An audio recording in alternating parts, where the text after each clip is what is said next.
Have you ever tried painting with gouache? In this video I'm going to show you how I painted this landscape using gouache paint.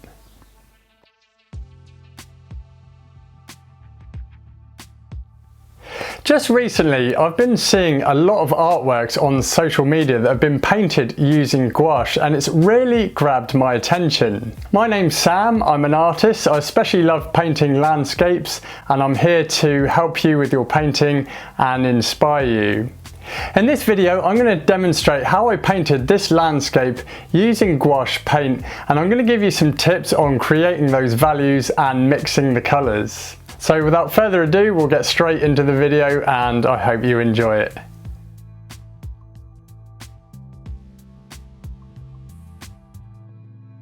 I'm painting on watercolour paper, and what I did was I taped it to my easel with some masking tape. The painting size roughly measures around 10 inches by 12 inches. This is one of the reference photos I used. I just love the green in these willow trees. So I did actually sketch out the composition with a HB pencil before I started, but you can't really see it that well on here. And just like with my oil paintings, I started off with the dark values and shadows first.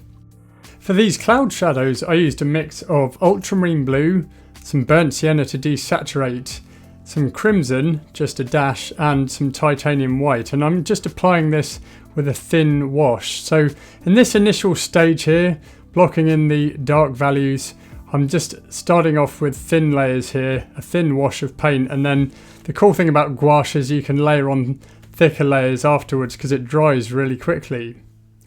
So now I'm on to painting the shadows within the willow trees, and this is a mix of ultramarine blue with some yellow ochre, so that's going to create a nice dark value, and it's also going to have a green cast to it. Now later on in the painting I was able to add some much darker accents to these shadows simply by just layering on more paint. So I'm just painting these tree shadows here, and then also the shadows of this hill that's in the background that's in cloud shadow, and that dark value there is actually going to emphasize the much lighter values of the willow trees that are in the full sunlight. Now normally trees are some of the darkest values to be found in the landscape, but in this case I've found that willow trees in spring, when they're getting their first foliage on their crowns again, are actually often lighter in value and quite an intense green as well, perhaps slightly darker than grass. So for this background hill I use similar colours to what I use for the tree shadows. So ultramarine blue with yellow ochre, but also some titanium white and a dash of lemon yellow. Now when it comes to the colours, I'm trying to replicate what I normally use for when I paint my landscapes in oils. So the colours I'm using for this painting includes titanium white, burnt sienna, yellow ochre, lemon yellow, vermilion, crimson, ultramarine blue and viridian. So a relatively simple palette. I don't like to overcomplicate my colours because I've found that when I use fewer colours, I not only find it easier to mix the colours, but I find that I get more colour harmony in my painting because I'm using those common colours throughout. That's just my preference anyway. For the sky I'm using ultramarine blue with some titanium white and a little bit of viridian. Now once I'd marked in the dark values and shadows at the start of this painting, I then worked from the furthest zone away, the sky and clouds, and then worked my way forward. Just to go over what values are, it's basically how light or dark a subject is. We'll find our darkest darks and our lightest lights in the foreground, but then as landforms recede in a landscape, the darks become not as dark and lights are not as light, and that's because the value range narrows. At this stage of the painting I'm just focusing on getting those values in and getting some colours down, and then when it's dry, which doesn't take very long with gouache, I can then start layering on some more texture over the trees and some of the other forms within the painting, and just adding a little bit of detail. So I'm painting in the foliage and crowns of these willow trees, and I've made a quite saturated green mix using yellow ochre with lemon yellow, some ultramarine blue. This is kind of forming my basic green mix. And then I've been adjusting the mixture and hue and value by mixing in either titanium white if I need a lighter value, or adding some yellow ochre if I want some more kind of warmer earthy tones in the greens. I've also been mixing in a little bit of vermilion because the red helps to desaturate the green, so it just knocks the green back and it makes it look more organic and natural. And greens is one of those really tricky colours where if it's not quite right, it can look really garish in your landscape. So I've found that if the green's not looking quite right, then just adding in a colour opposite, i.e. a colour that contains red, just helps to knock some of the saturation down of the green and it makes it look more organic and natural.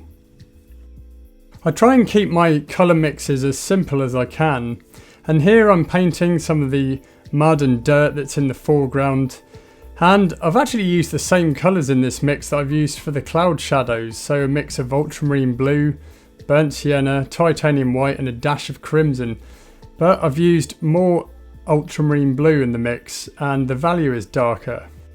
There's also quite a little bit of burnt sienna as well, and you can certainly see the crimson cast to the colour, although it's very subtle. And here what I was doing was painting in the grass, and I've pretty much worked off the green that I was using for the willow trees, but just made the value a bit lighter by mixing in some more titanium white and also a little bit of lemon yellow and some vermilion as well to desaturate. Keep in mind that grass is some of the more lighter values to be found in the landscape, so I'm making the value of the green a bit lighter than the willow trees.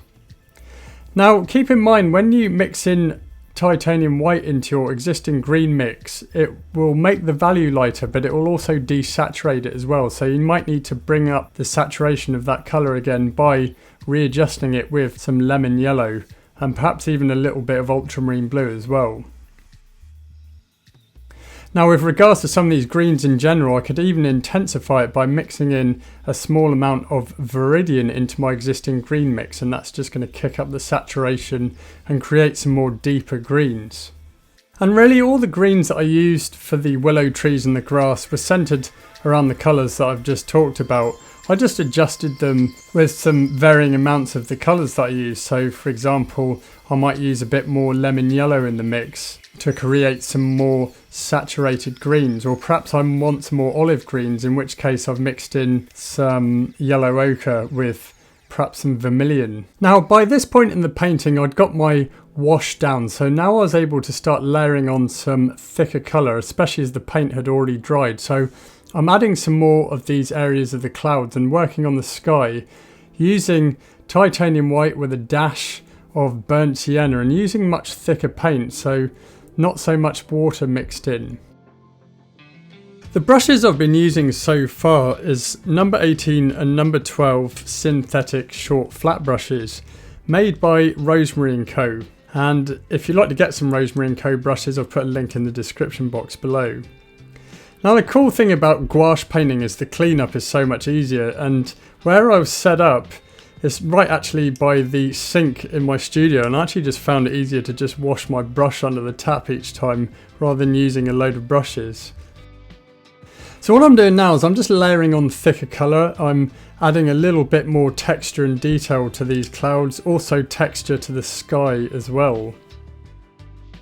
And next I spent a bit of time working on these willow trees and re-emphasising some of these shadows and dark accents. Still using the same colours that I used earlier, which was a mix of ultramarine blue and yellow ochre, and I'm applying much thicker paint, so less water in my mix. In fact, it was almost practically as thick as the paint coming out of the tube. So painting these dark accents, and I'm using a Rosemary & Co. number 2 Evergreen Egbert brush, which has got some nice long bristles on it, probably about an inch long, and you can get some really interesting marks with them. It's kind of like a filbert brush because it's got a nice rounded edge to it as well, but I'm liking these different marks. I think they're really good for painting trees. So this is where I was spending some time building up the forms of the trees, and those values in the tree shadows definitely needed to be darker. As I said, trees are some of the darkest values to be found in the landscape, and that's typically because there is a lot of occlusion shadows within trees, especially when they're growing in forests or stands of trees, like in this case. So this evergreen Egbert brush is really cool for creating some interesting marks and communicating the form of some of these deciduous trees. And then after that, I started adding some more colour to the willow trees, just painting some of those half tones and the true greens, the true colours of the tree canopies. So that's just building out the form of the trees, making them much more realistic. Now, one thing I really love about gouache painting is you can really be loose and impressionistic with it. This type of paint really lends itself to this type of painting style. So this is one thing I love, because I feel like you've got a lot of freedom with gouache paint. You can just be expressive with those gestural brush marks. The other cool thing about gouache paintings that I really like is they almost look like oil paintings in the brushwork. Certainly if you paint loose, like a plein air painting for example. And I've actually seen some gouache paintings on Instagram, for example, by some of the artists that I follow, and sometimes I literally can't tell if it's a gouache painting or an oil painting, and I really have to look closely to it. So I'm still using my evergreen Egbert brush here and marking in the dark accents in this willow tree that's more towards the foreground. I've painted the foliage as well with a little bit more yellow ochre in the mix, so it's more of a kind of goldenish yellow green. That type of foliage you get in spring when the first leaves have just come out. Now that I've got all these base layers down, I can really start going to town on adding more texture and detail. Not that it's overly detailed at all, but certainly just more expressive brush marks in these willow trees. So here, for example, I'm adding some more grassy tones to the foliage in the lower part of this tree here. And also maybe communicating a few bushes here and there as well. And then there's just little details to start adding, like for example this hill in the background that's in shadow. I'm just painting the suggestion of a few shrubs or bushes that are growing on the side of this hill, and using my evergreen Egbert brush, which I'm really liking using. I only started on the day of painting this artwork using the set of brushes that I'd ordered ages ago from Rosemary & Co. that have just been sat in my studio waiting for me to try them out, but I'm absolutely loving it. Now, at this point in the painting, I'd really emphasise more of the dark accents within the trees. I painted some more of the half tones and the true colours of the foliage of these willow trees. Then it was time to start adding a few highlights, so these areas at the tops of the tree canopies where the foliage is perhaps reflecting a bit of that direct sunlight. And this goes a long way to building out the forms of these trees, making them look more rounded and three-dimensional. Another thing to add is I normally save my lightest values until the end of the painting, so I just build up those values throughout the painting. I normally keep my values a bit darker as I work through it, and then I build up lighter layers of paint. I'm working on the foreground here, just painting the suggestion of a few plants that are growing very close to the ground and grass as well. So when I'm painting grass, I actually paint in the direction that the grass is growing in, so kind of more vertical brush marks. I'm using this flat brush as well, which is perfect for this. Now, if you'd like to learn more about painting in gouache and oil paints, especially landscapes, then you should definitely subscribe to my channel, and also check out my Patreon channel, where each month I upload a full-length painting tutorial video, plus lesson notes and reference photos and bonus content throughout the month as well. The aim of my Patreon channel is to help you with your painting and inspire you with my painting style. It's also perfect if you're a complete beginner. So I've put the link to my Patreon channel in the description box below.